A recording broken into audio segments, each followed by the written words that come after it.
On débute le bulletin en revenant sur le dossier de la fonderie Horn alors que le conseil municipal donnait la semaine dernière son appui aux demandes de Glencore à Québec. Eh bien voilà que le maire y va d'une nouvelle missive pour clarifier ses attentes envers l'entreprise.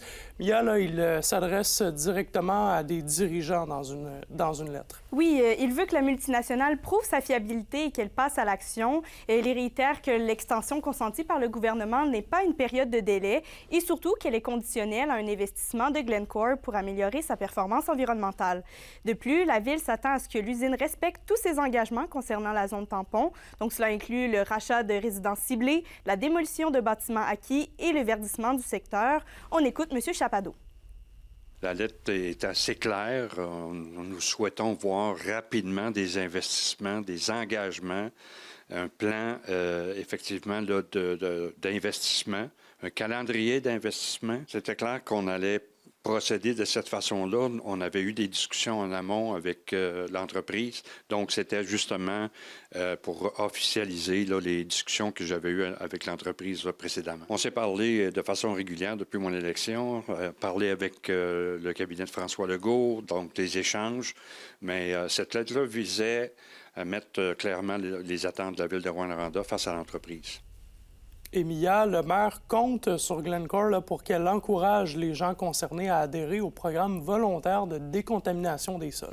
Oui, parce qu'actuellement, seulement 20 des propriétaires du quartier Notre-Dame ont montré leur intérêt. Toutefois, la Ville reconnaît que la santé et la qualité de vie des citoyens ne relèvent pas uniquement de l'entreprise.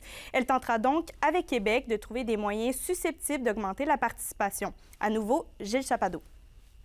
On veut qu'il soit un meilleur citoyen corporatif. On veut des engagements clairs. Donc, c'est ce que je m'attends de la part de l'entreprise là, dans les prochains jours. On devrait avoir des réponses positives. Je le souhaite vivement parce qu'on a besoin de rassurer la population par rapport à ce que l'entreprise va faire, les plans d'action, le plan d'action de l'entreprise et quelles sont les nouvelles technologies, le calendrier d'investissement. C'est important pour nous autres de savoir ça pour qu'on puisse faire un suivi serré. Il y a un comité de vigie là, qui va s'assurer effectivement de voir s'ils respectent leur engagement.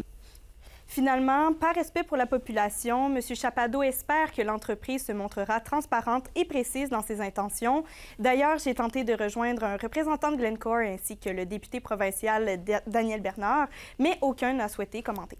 Eh bien, on continue de suivre le tout. Merci, Mia. Au plaisir.